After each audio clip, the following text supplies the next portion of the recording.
the news out of Beijing. I'll read from the Associated Press. China's capital recorded its heaviest rainfall in at least 140 years over the past few days as remnants of Typhoon Doksuri deluged the region, turning streets into canals where emergency crews used rubber boats to rescue stranded residents. The city recorded 744.8 millimeters of rain, which is 29.3 inches, between Saturday and Wednesday morning. The rain destroyed roads and knocked out power and even pipes carrying drinking water. It flooded rivers surrounding the capital, leaving cars waterlogged while lifting others onto bridges meant for pedestrians. The number of confirmed deaths from the torrential rains around Beijing rose to 21 on Wednesday after the body of a rescuer was recovered. At least 26 people remain missing from the rains. Among the hardest areas hit is Zhuozhou, a small city in Hebei province that borders Beijing's southwest. On Tuesday night, police there issued a plea on social media for lights to assist with rescue work. So, Bill, the reason I read all those details is because I'm trying to give people an idea of how shocking the photos and videos are. Just the details of what actually happened in and around Beijing the past week or so are pretty staggering. What else should we know about what's going on this week? Yeah, it was an absolutely astounding amount of rain that fell. I think in some places, at least in Hebei province, some places might have gotten over a meter. And this is, some of the videos coming out from Zhuozhou and Hebei, where in places the water is like 3 to 4 meters deep, so 10, 12, 13 feet deep. And it's already one of the things that happens in all these kinds of disasters in the PRC is very quickly the information gets limited. There's physical damage to infrastructure. So some places lost mobile signals, lost internet access. There are also places where there are already reports coming in that, for example, limiting sort of what you can post for certain areas based on sort of your IP, like your geolocating you so that stuff isn't getting out. Okay. And so, there's a playbook for how they handle it. There's the ongoing rescue. We're never going to know the exact amount of damage or how many people died. I think as of this morning, it was 20-something people. That's sort of being pretty heavily discounted on social media. Yeah, just looking that makes at sense. The scale of the destruction. The images, right? Yeah. And the other thing that's happened is that because there was so much rain, there's so much water, and it was overwhelming the reservoirs and sort of the flood diversion systems, is they've had to release lots of water. And in some cases, they've had to blow dikes, sort of open up channels to let water flow off. And that has led to flooding of lots of a not small number of villages in parts of Hebei. Specifically, I think around the Zhuozhou city and Zhuozhou itself. And that is there's a big dispute over whether or not the residents of those villages were actually notified before this water was released, whether they were notified but they ignored it. Regardless, there's a lot of places that got a lot more water than they would have just from the rain because they were sort of in the path of the diversion of water to keep it away from more populated areas. And specifically, it sounds like one particular city that is near and dear to Xi Jinping's heart. Interesting. Yeah. You sent me a Bloomberg story on Thursday outlining some mounting backlash among flood victims. And Bloomberg writes, residents of areas hit hard by recent flooding in northern China have taken aim at a key Communist Party official, saying he sacrificed their safety to protect Xi Jinping's flagship projects. A hashtag playing off a comment by Ni Yufeng, the Communist Party boss of Hebei province, had more than 80 million views on Thursday. Many people expressed anger at Ni because he called for cities in the province bordering Beijing to resolutely play a good role of moat for the capital. So I can understand why that would inspire outrage. What did you think of that story? It's true in the sense that, we saw it in COVID too. It was all this concept of Beijing, protect the capital, protect Beijing. And so all sorts of policies happen to make sure that the really bad stuff doesn't get to Beijing.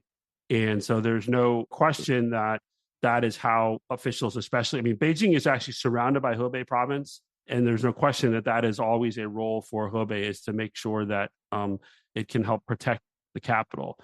In this case, given sort of the water flows, it looks like it's more about diverting water from the newer airport in Beijing and Daxing Airport, which is the southern side of southern part of Beijing. Mm-hmm. But more importantly is Xi's sort of signature new city that he has overseen the building of called Xiong'an, which is south of Beijing, which is, this incredibly ambitious creation of a whole new city in a place that no one thought a whole new city should be there except for Xi Jinping and some of the planners. Why is that? Is it just a remote location?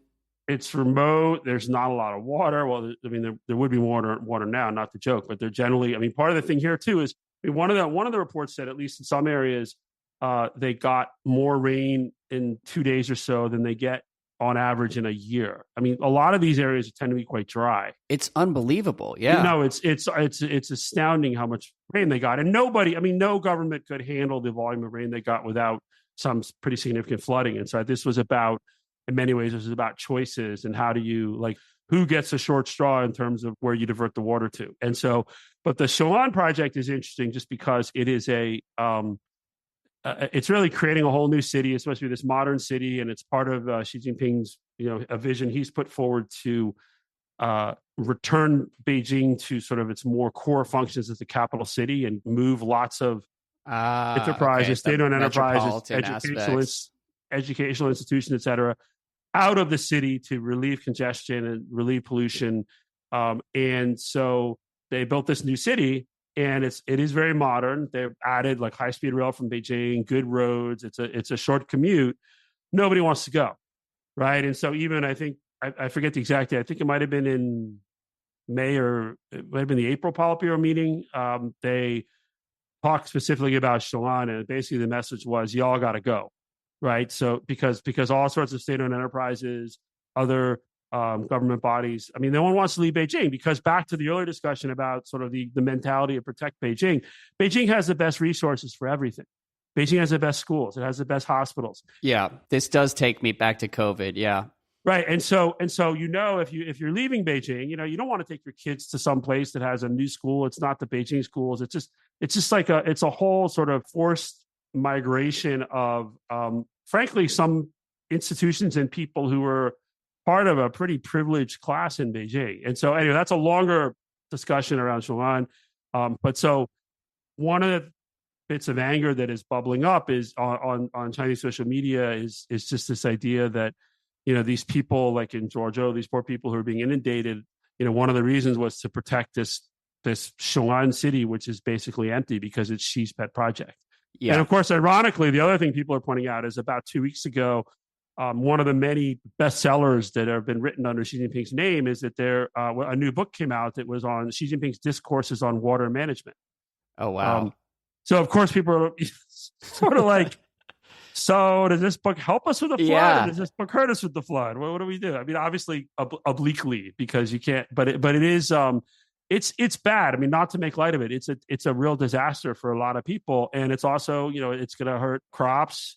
A lot of infrastructure looks like it was destroyed. There are some photos, videos of bridges, at least one bridge collapsing. And, I mean, it's awful. And it's going to be a long process of drying out and then rebuilding. And so, I mean, it's a pretty awful few days. Oh, yeah. I've watched a few different rescue videos this morning. There was one video involving a baby who was saved that really hit me hard, given that I've got a 4-month-old son with me. But there was another video where it looked like a whitewater rapid in the middle of a street. And this one man was clinging to the door of a car and he was somehow saved. It was a true miracle. But all of it just underscores the scale of the challenge right now. And I wish everyone the best as they work through the aftermath over the next couple days and weeks. Flooding is just terrifying. Like, first and foremost, I hope everyone can emerge safely from all this, but then water can do so much damage to infrastructure and create a bunch of long-term problems. So hopefully the families that are dealing with that outlook will be able to get the help they need over the next weeks and months here. But do you have any final thoughts? No, it is terrible, and it is going to be, we'll see the playbook play itself out in terms of how they manage the response, both in terms of rescues and recovery, but also control of information. I mean, there was a a large flooding in Zhengzhou, Henan in 2021, just basically about 2 years ago. And several hundred people died. There were some awful videos. There was a sort of a cover-up. Foreign journalists who went in the aftermath were harassed, followed, not allowed to report. There was basically the local government local officials will come in and do everything they can to control access information and control the flow of information and cover up what they can. It's just going to be a really hard process for I think a lot of people, and we're never probably going to know the true extent of the damage or toll from this kind of a flood. Yeah, it's another echo of some of the most dystopian aspects of the COVID policies that we saw over the last couple of years. Is that limited information, and I mean, it's more than it's just the way the Communist Party works. I mean, this is how they. And this is just how they roll. It's always been this way. And I experienced it for the first time, thinking through like what we would know about how reopening is going, and like the information was so opaque that we actually were sort of guessing for a couple months there in terms of how much damage was actually being done. And it sounds like that will also be the case with some of the fallout from this week's flooding. But on a lighter note, I do appreciate the context on Xi's pet project, that city. I hope no one ever does that to Washington, D.C. and tries to move out all the non-government aspects of D.C. to some I think it'd be great. Location. Are you kidding me? We put them on a floating barge somewhere in the Chesapeake Bay. Should we move the government? The government's the worst part of D.C. There's all sorts of cool stuff. Nats Park, we got the wizards government downtown. And the lobbyists, although then real estate values would collapse. So if you own a house here, that would be bad. Well, no, I like the idea of throwing the government out on a barge in the middle of the Chesapeake. We'll see. And Dan Snyder can be tied to the mast of the barge, right? Yeah, exactly. Just paddling behind. Good luck, Dan. All right. So the other big story in China this week was a shakeup at the PLA. I'll read from your Sinocism newsletter on Monday. Just weeks after the foreign minister disappeared and the day before the PLA's birthday, Xi appointed new leadership for the PLA Rocket Force, the group whose remit includes the PLA's nuclear weapons. The purge of the Rocket Force leadership comes amid reports that several members of the previous leadership are under investigation, and the death of the deputy commander earlier in July. There has been no announcement as to what is going on, only that there is a new commander and a new political commissar. South China Morning Post reported the proximate cause is corruption. The Financial Times cites two senior foreign government officials saying that the former leaders are under investigation for, quote, leaking military information. So, Bill, we've referred to this a couple times over the last few weeks. What's your reaction to what's happening here as more of this becomes official?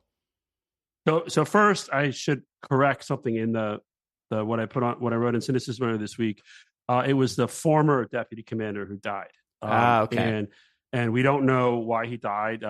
There rumors were that he killed himself. Rumors were that he had cancer. We don't know.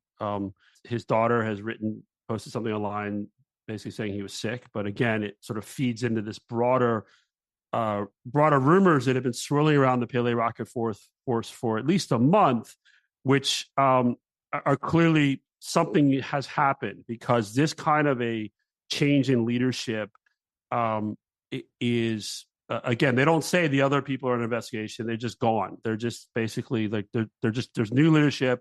What's interesting too is the new leadership did not come from the Rocket Force, and so it's a very interesting. Like, it just looks very strange. And so it's pretty clear something has happened that has caused a purge. And again, we don't know what is going on below this level in terms of, again, there are other rumors of more junior officers being under investigation, some senior commanders being under investigation. We just don't know, but we can definitely, from just this personnel move, this is abnormal in terms of timing, in terms of who it is, in terms of the structure. Something happened. And so, the nuclear weapons build out there, there's a lot of money being spent on building out the nuclear weapons infrastructure. And so it would not at all be surprising in a sort of a normal place that there would be some significant opportunities for graft. What is surprising is that 10 years into Xi Jinping's really, I think overall, what it looked like a pretty successful attempt at reining in corruption in the PLA and cleaning out the upper ranks of the PLA, that if this is really about corruption, that this is a massive failure of that effort.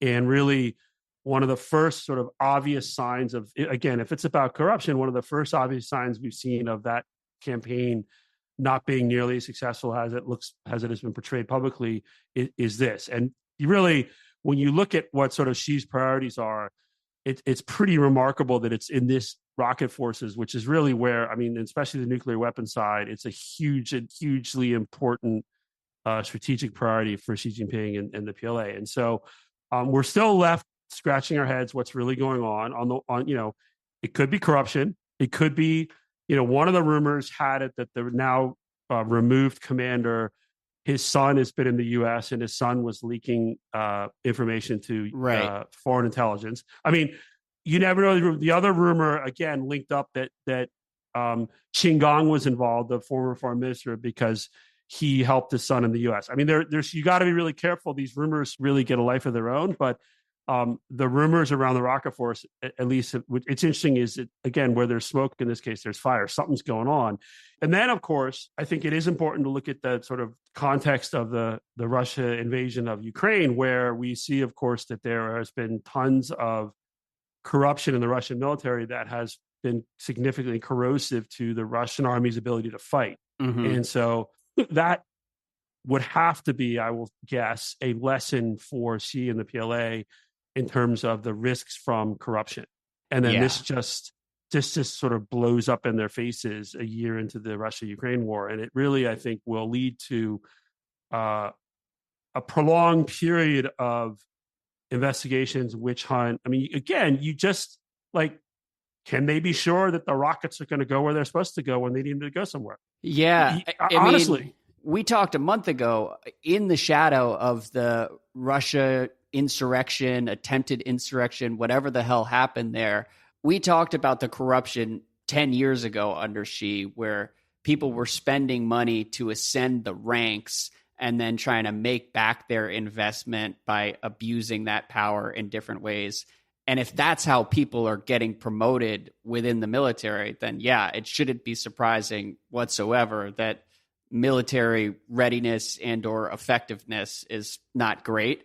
And so I wonder whether this is a case of Xi not actually fixing all those problems, or Xi fixing those problems, and then this is sort of a newer brand of corruption that they might be dealing with. So my guess is it's more the latter, where a lot of the problems have been fixed, but it is, I mean, look at the U.S. Navy had the crazy Fat Leonard scandal. Corruption is human nature. Yeah. And the U.S. Navy some of those people sold out for hookers and a nice dinner.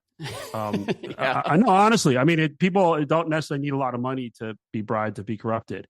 And I think in this case, again, just back to the earlier point, we don't know what the cause is. If it's corruption, there's a huge amount of money being spent very quickly around the nuclear build out, especially around construction of facilities, like big silo fields out in Northwest China that were. How recent is that? That's the last couple of years. And so that's a simple, that's again, there's a whole playbook for how you take kickbacks on that kind of construction.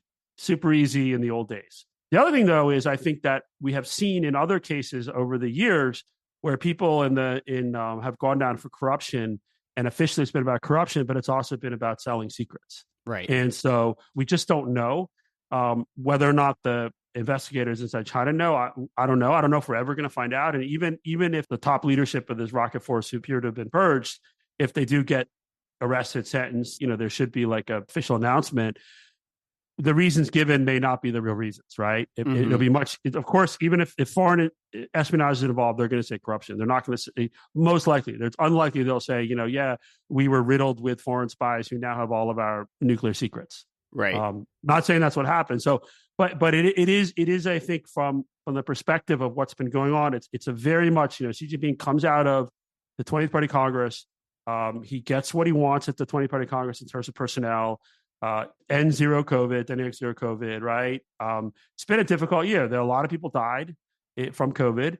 Again, that never going to tell us how many, but the best estimates now are like 1.5 million people probably died in the COVID reentry period. Then you have, the economy is nowhere where they wanted it to be. Mm-hmm. And then you have the foreign minister who something happened with him. She's Guy. And then you have this again, looking like she is his signature. I mean, she is commander in chief, right? She is in charge of the military.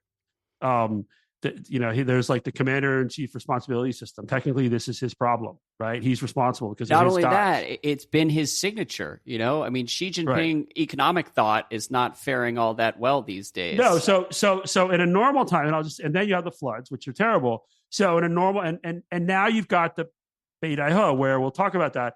They're going to disappear for 2 weeks. So she's going to be out of the news for 2 weeks. So there are going to be a bunch of rumors that he's in trouble. Yeah. I would say, in spite of all the things that I just listed about him having a bad year, I would be shocked if he's in trouble. So we can, when we come back, when I get back from London, we can redo our the next podcast in 2 weeks. We can go through any of the fun rumors that have cropped up. Last year at this time, they were bubbling up that there was a coup underway or there was going to be a coup. But I will say that it has been a very difficult year. And so I think to your earlier question, what does that mean? I think this will probably lead to not a realization but sort of a revelation I've been too tough. We should sort of loosen up and open up. And, it's going to be more of we got to harden even more. We have to be even more paranoid. We have to, do more to root out sort of the potential spies and people who don't support us in the system. And so I think this could potentially be setting things up for a pretty rough few months. That also dovetails with this, the revised counter-espionage law, which came into effect last month. And then I think on Monday or Tuesday, the Ministry of State Security launched its own WeChat with its first post, which was about basically of the entire society needs to mobilize. It was a pretty chilling welcome to Weibo. And it's too long to read, but in the August 1st Sinocism, listeners have probably read it, or at least I guess this podcast is for everybody, not just paying customers. I translated the whole release on it, and I mean it is chilling, and I think it's just a broader sense of a hardening of the system, a paranoia. There's spies everywhere that, again, I think will run counter to the sort of the messaging that's coming out of, say, the economic technocrats about we're open for business, everything's back to normal, blah, blah, blah. Right. And so I think it's setting things up for an even tenser or more difficult next few months. Yeah. Well, I mean, sometimes Xi Jinping reminds me of the drill meme. Keep yelling at me. You're only going to make my opinions worse. And, as things get tough over there, it's only going to get more dystopian. The first line of the WeChat post from the MSS was counter-espionage requires the mobilization of the entire society. Yeah, that's the headline. Yeah, that's the basically title. Encouraging people to spy on their neighbors. And we'll put a link in the show notes. I just unlocked that post. Oh, so great. People, if they want, can go read the full first public WeChat for the Ministry of State Security. There's also a link to a reporting platform where you can be an informant and you can go in and report on other people. And interestingly, oh my gosh, the MSS site has it. You can toggle into English, and it has a whole form where there's like a box for informants to put in their information, and then then inform on people. And so, things like this historically have not played out particularly well. We in the U.S., of course, have see something, say something. This is a little bit different, I think. Yeah, it's chilling, and people should be aware of the full extent of how grim things have gotten now. And that post is just another example. And also, it's easy to get lost in the day-to-day news on Sharp China here. But when I step back and listen to you read out all the different calamities that the PRC has been dealing with over the last 6 or 7 months, that's pretty staggering in its own right. It's a really hard country to run in the best of times, and this is a really tough period. I think it would be hard for any leader to deal with it. The only thing I'll say too on the paranoia, we were talking about the MSS WeChat and this sort of the counter-espionage law. back to the PLA stuff, that you also have to go back to the Qinggang stuff, because again, one of the rumors, we don't know, but one of the rumors is somehow connected to foreign espionage. And so what I think matters is what inside the system, the security services, the disciplined investigators, what they think is going on. If they believe there's a foreign espionage nexus, even if there's not, that's going to lead to, I think, a lot of sort of reverberations inside the system as part of a sort of an even more heightened sense of paranoia. Well, okay. So my final question before we move to a couple US-China items, did we ever really find out what was going on with some of the generals who were purged at the beginning of Xi's reign? Because there were a number of big tigers caged when Xi took over. So how much detail did we get in terms of what they did wrong? Just as an indication of whether we'll ever learn what happened here. We got a lot of reporting on how corrupt they were, a lot of reporting and how they sort of corrupted the system because they were taking bribes and their subordinates were taking bribes for promotion. So they were effectively, you couldn't be confident the PLA could fight. You couldn't be confident that some of the weapon systems actually would work. Okay. Part of that too was they weren't Xi's guys, right? They were promoted by other leaders. So it was all sort of wound up in real corruption had to be dealt with, plus power consolidation. This now, it does not, there's no reason to think this is about power consolidation. Right. Right. Because given what, she's on his third term, we're out of the 20th Party Congress, this is really more about corruption and or something else. And I think, the corruption, again, it's very possible it is just corruption, because the sums of money are staggering. And it's just not that hard to siphon off a few tens of millions of dollars, especially if you got a kid overseas. Yep. I mean, it was quite common, people's kids overseas, and, all sorts of stuff got paid for: college education, houses, cars. I mean, U.S. companies used to do that. So-and-so bureaucrat's kid would be, oh, my son's in, going to NYU or wherever. All of a sudden, son would have a car. Some large company would take care of it. Yeah. It was sort of the way you do business, and it's untraceable, or was back then. Well, it's not now, much to the chagrin of a couple PLA leaders. Perhaps, who knows what the hell is happening, actually. Yeah. But a few quick US-China updates here. One note, I don't know whether you had any follow-up thoughts on the Intel lobbying conversation we had last week, but I will highlight for everyone that we discussed that story on Sharp Tech as well this week, and Ben gave a good 360-degree view of what's going on there from Intel's perspective. We can link that episode in the show notes and people can check it out. It released this morning. So, Bill, I'm sure you haven't had a chance to listen to it. No, so what did he say? What was like the high-level summary? Well, so the high-level summary is we had a fascinating discussion of China's push into the legacy chip market and the trailing edge chip market and some of the concerns that's inspiring around the world. And then as far as Intel, he understands why Intel would look at this and say the subsidies in the CHIPS Act are not enough to cover potential losses if we're removing 25% or 30% of the revenue, even as some of that revenue is also inflated because China's been doubling up on orders in anticipation of a ban.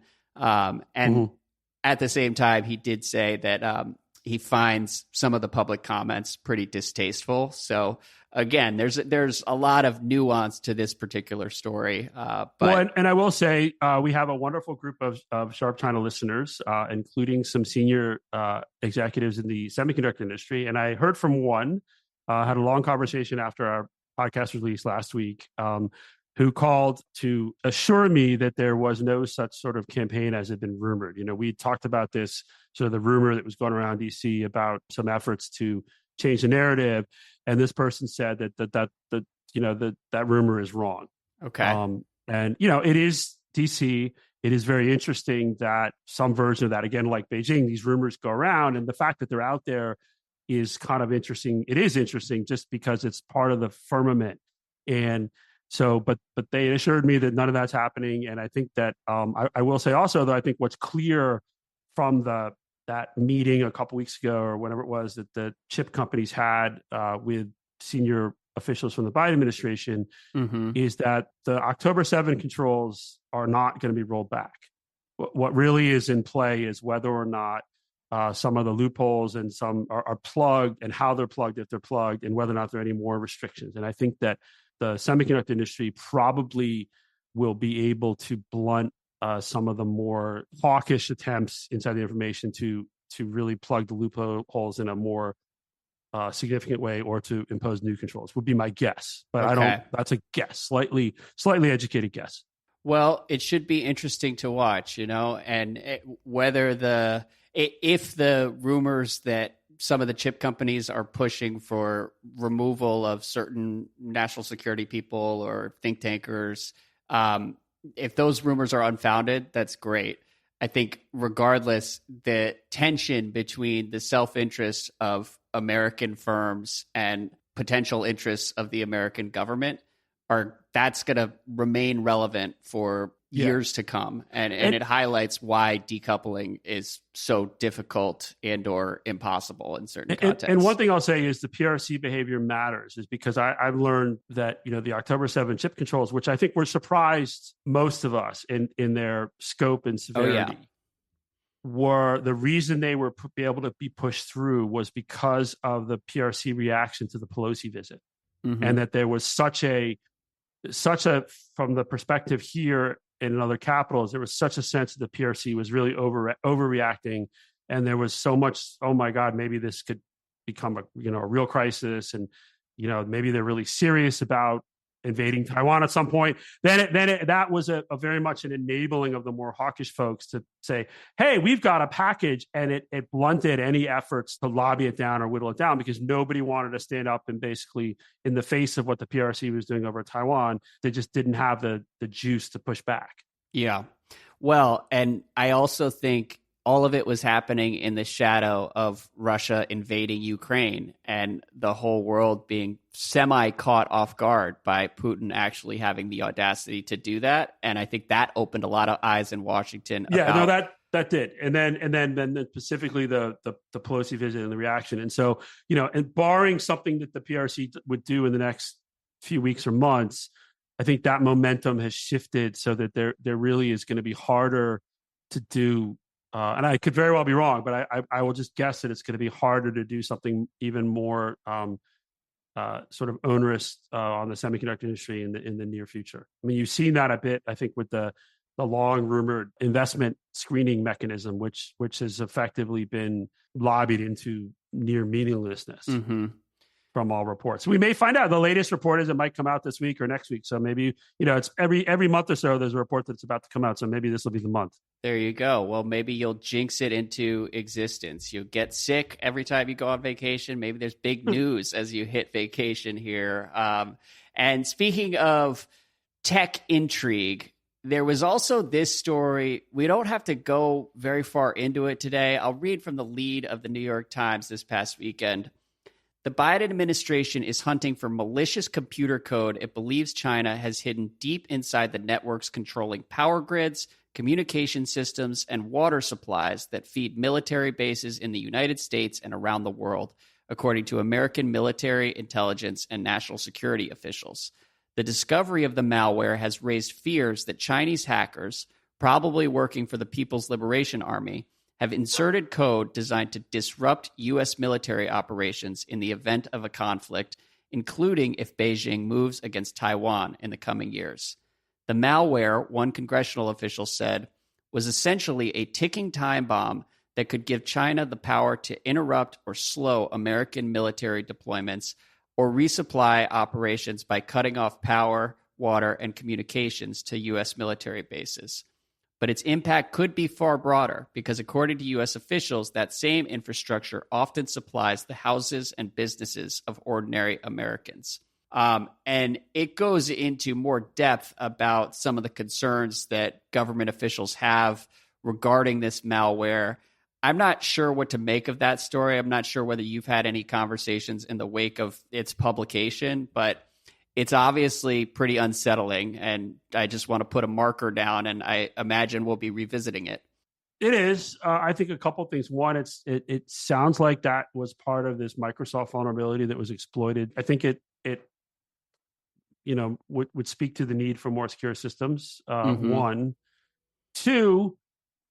Nowhere in the article did they bring up the question or the possibility of whether or not the U.S. has done that to Chinese systems. Yep. And not that makes what the Chinese allegedly have done better, but I think it's important to have that perspective that I would be surprised if the U.S. hasn't done something similar.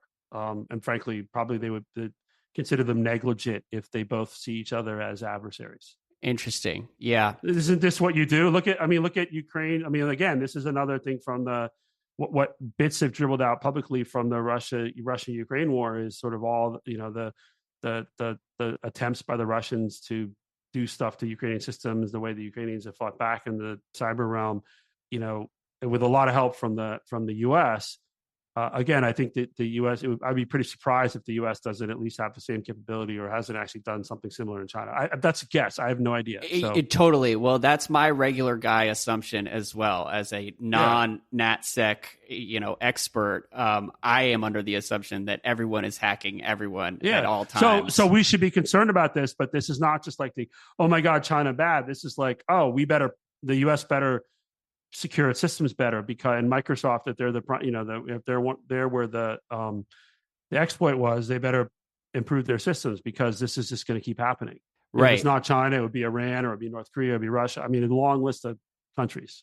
Yeah, well, and speaking of Microsoft security, I believe this was downstream from the malware that was discovered on bases in Guam, but there was also the email hack of Commerce Secretary Gina Raimondo. And so that's our next item.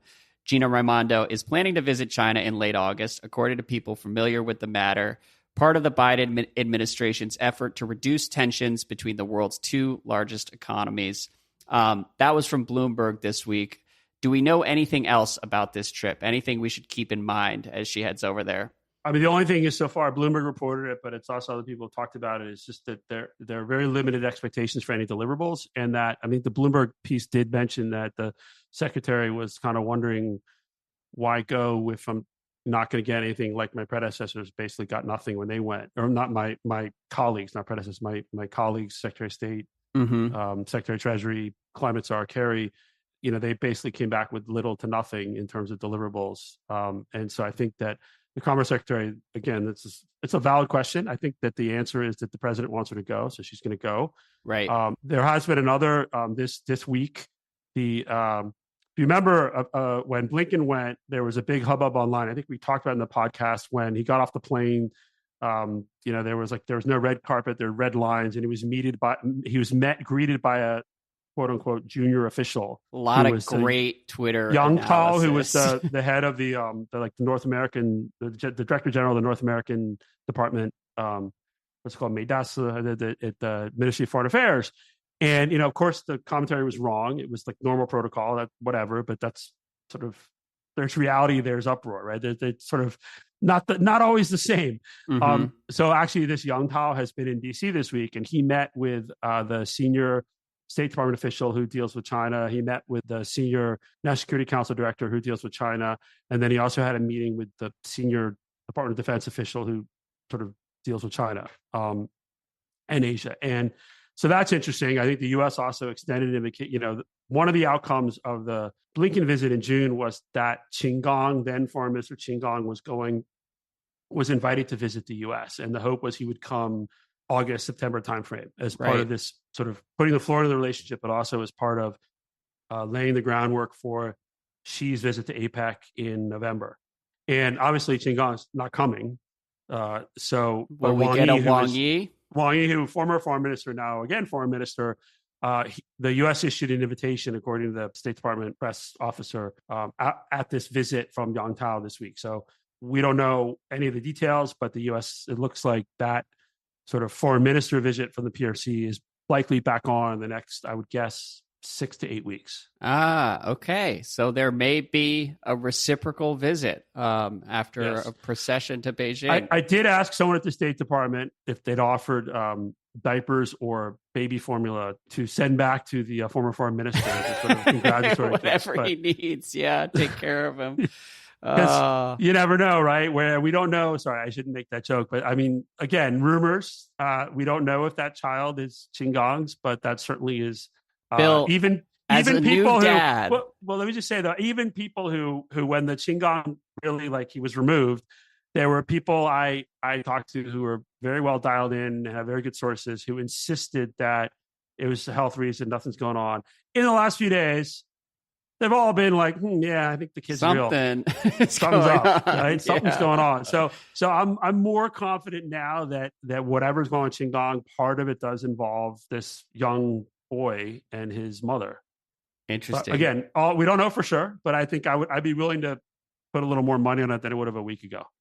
But sorry, as a new dad, do you need some baby formula and diapers too? We can always use more diapers. That's an easy win. So hopefully someone over at State is listening here and can send those home with Wang Yi or whomever else chooses to visit. I should have, I'm sorry I don't have any left, but when we had kids in Beijing, I think it's, there were a lot of people who didn't have diapers. They just had holes in the back of the baby clothes. Oh, really? Wow. Yeah, they're very effective. We haven't gotten to that point. It can get a little cold yet. in the winter, but they are, I think, in many ways more environmentally friendly. I mean, look, the environment, my hands are not clean right now, but we'll see. That's a reference to my environmental damage, nothing more. Manu says, Andrew Bill, longtime listener of Sharp China and Sharp Tech. Here is a headline I noticed in The Atlantic the past week. China doesn't want to compete. It wants to win. The story echoes your own question as to whether dialogue with China will really result in a meaningful improvement in relations, because China wants something fundamentally different from the relationship with the United States. The author, Michael Schumann, stops short of suggesting what the alternative to dialogue may actually be. So 2 questions for you. 1, what do you think a workable alternative to dialogue and diplomacy might be, practically speaking? And 2, does this reflect a broader recognition, does this article reflect a broader recognition within the media that a softer approach to China won't reap rewards anytime soon? What do you think, Bill? So for 2, I don't think it does. For 1, I think there really is no good alternative to dialogue and diplomacy. That said, dialogue and diplomacy alone don't work. So I think what you're seeing from the Biden administration and from what other people are suggesting is diplomacy is not just with China, it's with all sorts of other countries in the region and around the world to sort of weave together sort of a multi-layered approach to dealing with issues around China. And I also think that it's very important that ultimately the U.S. has confidence that if it sees itself in a real competition with China, that the way to win is to be better in the U.S. Mm-hmm. The way to win is to stick to U.S. values and to actually compete as opposed to simply just constrain or contain.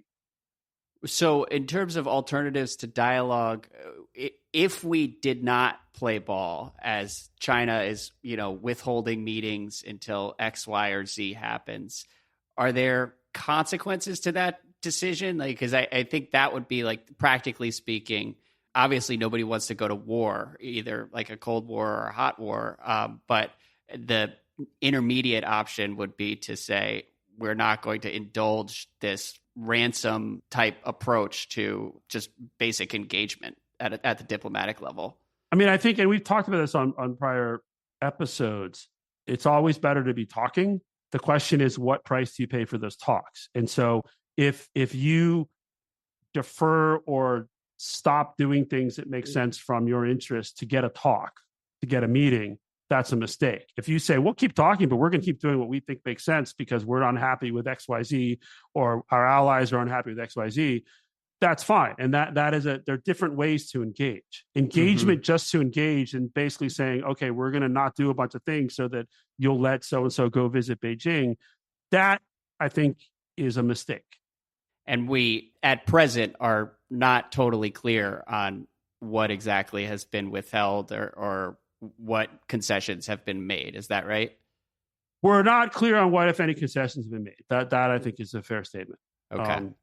And then again, mixed signals. The U.S. really wants cooperation with China on fentanyl. The U.S., I think Blinken, in the run up to the Blinken visit, I think there was hope on the U.S. side that the Chinese would agree to some sort of a working group around fentanyl again.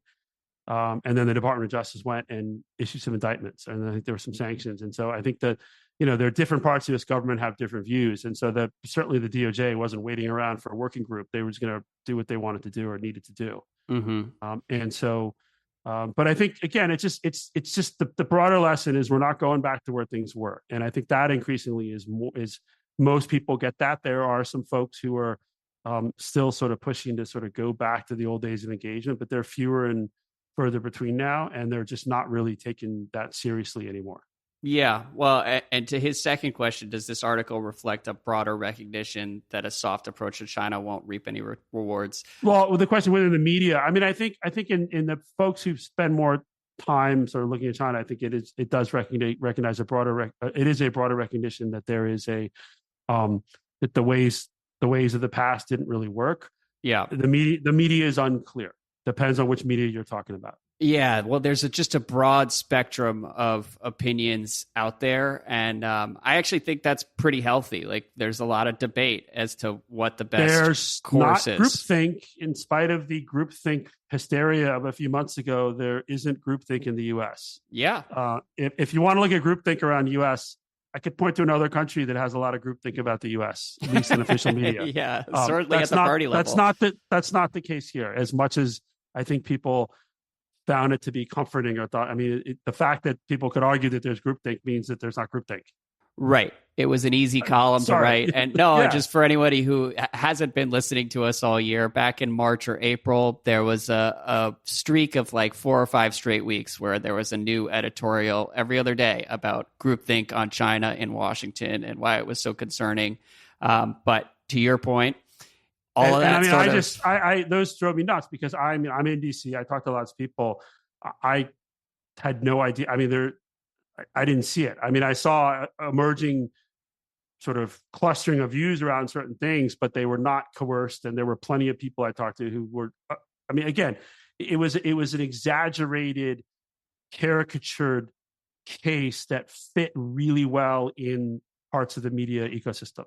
Right. Sort of pushed, it was where people wanted to be anyway. And so it worked, and it was pushed by sort of, influential people, and that's fine. As we've talked about people on the podcast, the U.S.-China relationship, if they can't figure out some way to not go to war, it's a disaster for everybody. And I think that is what's happened over the last, year, especially, was people were getting very concerned that things were just spiraling out of control. Mm-hmm. And I think that was a valid thing to be worried about.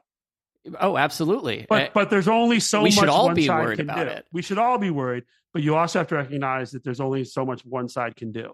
Right. Right. It takes two to tango, as some people would say. Yeah. And as a newcomer to this world, one of the things that's been interesting to me is that I think there's sort of a myopia that takes hold where it's all about the U.S. and how we're dictating the terms of engagement for the relationship. But also there was this note that the U.S. wants Japan and South Korea to agree that each nation has a duty to consult the others in the event of an attack.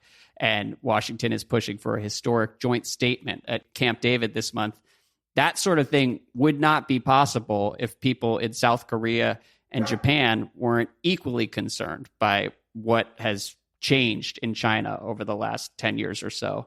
And that's the type of thing that people in Washington writing op-eds can sometimes overlook as they sort of chart the course of this whole conversation. Well, and also you get the PRC media critique is, they're lapdogs or they're being coerced by the U.S. It's sort of completely denying these countries agency. Right. Over why they would actually be concerned with the PRC and the developments, especially under Xi Jinping. I mean, Japan, South Korea. I mean, South Korea was a Japanese colony for how long? There was some horrible atrocities committed by Japanese soldiers in South Korea, comfort women. I mean, go long list. You could do a whole podcast on not just an episode on the Japan-South Korea relationship. And so the relationship has been, they're both U.S. allies. It's recently had some, I think the comfort women issue was a a big sticking point. It really was, from the U.S. perspective, it was bad that these two countries were not talking the way they should be. From the PRC perspective, that's a good thing, right? That the more fractured the sort of parts of the U.S. alliance structure are, the better it is for the PRC. Both those countries have reasons to want good relationship with China in terms of geographical proximity, economic relationships. North Korea, both have reasons to be very concerned. North Korea, economic over-reliance, as well as sort of the Japanese have a territorial dispute with the PRC over what the Japanese call the Senkaku Islands, the Chinese call the Diaoyutai Islands. And of course, there's the Japan-Chinese history and Japan's invasion. I mean, there's a whole bunch of reasons that the Japanese are, on the one hand, need the China market. On the other hand, are really worried about a rising, powerful, increasingly assertive, or what they consider maybe aggressive PRC. Right. So they're just, from the U.S. perspective, getting these two countries to be more willing to work together, as part of the U.S. alliance structure is, again, back to our discussion of sort of the diplomacy around China. It's not just U.S. to PRC diplomacy, it's U.S. to allies diplomacy about China. This would be, I think, a victory for the Biden administration if they can get, as what's described in that Financial Times article, if they can make that happen. Right. And that's something that it appears the Biden State Department has done a really good job of over the last 2 or 3 years. State Department, maybe the National Security Council. But again, a lot of this wouldn't be happening but for, I think, the way the elites in those countries who have to think about the rise of China, Xi Jinping. And that's what bugs me. Right. It's a lot of this is not driven by the U.S. It's driven by Xi Jinping and what he's trying to do for China. And that's what bugs me about the discourse in D.C. and American media sometimes, is it's sort of this blinkered outlook where all these other countries who have similar concerns don't matter, and there are certain things happening on the ground in China that are not invented by hawks or whoever else. But we will continue to monitor the healthy debate that we have in the United States of America here. I want to close out, though, Bill. We talked earlier about going on hiatus for the next 2 weeks. What are the北戴河meetings that party officials will be taking over the next 2 weeks? Is it basically just a holiday, or what exactly does it entail? So北戴河is a seaside resort town, I think now with high-speed rail, a couple hours from Beijing. I went long time ago. It's very nice. It was a 3.5 hour train ride back then. And it was a seaside resort where Mao Zedong used to go spend weeks during the summer around this time. And he would bring other leaders and they would conduct official business, have meetings there. And then throughout the Mao era, really through Deng Xiaoping, this period, the first 2 weeks or so of August, were always where the leaders would decamp to this cooler seaside resort. But they would actually have meetings, and retired officials would be involved. There would be meetings with the elders. They would sort of work out policies, major personnel decisions. Under the Hu Jintao era, this supposedly stopped, where some of the top leaders would still go, but supposedly they wouldn't have these big meetings. That has never been publicly confirmed. I think there were still some meetings and some of the elders were still involved, but from a political importance, it sort of has declined in importance over the years. Now in the Xi Jinping era, especially the last 6 or 7 years, where there really are no elders with any significant influence, it doesn't appear that it's the way it used to be under Mao. I mean, they go on vacation. They certainly may have some meetings, but it's not like they go to北戴河and then suddenly the top leader is told what to do or there's a change in policy. That is not what appears to be the case with北戴河anymore. So people talk about the北戴河meetings. I like to just call it the北戴河break because we really don't know exactly what's going on. So anyway, the point is, though, it's not what it was in the Mao era. I think you still see some commentaries about all these big decisions will be made in the first 2 weeks of August. I would be cautious with those kind of commentaries. Okay. It's quite possible they're really just kind of on vacation. They do some work, but they also, it's a pretty hard job. Right. And so just to be clear, everything shuts down outside of the北戴河gathering, right? Like there's just not really any news for the next 2 weeks. The country's still going on, but you have, you probably won't see Xi Jinping in the media for 14, 15 days. You won't, historically the sort of official, they don't announce it, but the official start is when one of the Politburo members meets with a group of experts who've been invited to spend their holiday in北戴河. Like they get the golden ticket for their 10-day whatever vacation and their families to go to北戴河. And so today, Tai Chi, who's on the standing committee and is basically like Xi's chief of staff, he met with 50 something of these experts, and they took a picture, and then that's the signal that then北戴河has started. Okay. And so it's still very old school, where you just sort of goes dark. But obviously, stock market's still open. There's other things happening, but generally, you're not going to have a lot of the high level diplomatic engagements. I mean, one of the things though is there are a couple of big meetings that the leadership is relatively late in holding. One is this National Financial Work Conference, which usually happens every 5 years, and hasn't happened in over 6 years. And that's a very important conference to set the agenda for work in the financial sector.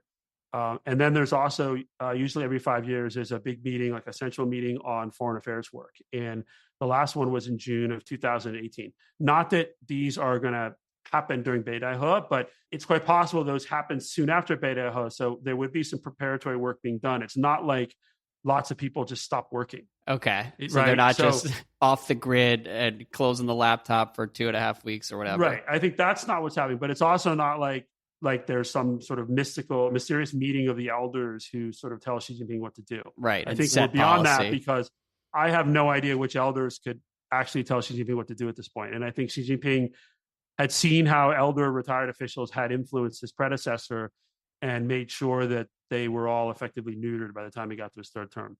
Yeah, well, that's an important PSA as the information slows to a trickle over the next couple of weeks. And if rumors start to proliferate about Xi being in trouble, one of the themes of the Sharp China podcast is almost never believe rumors about Xi being in trouble.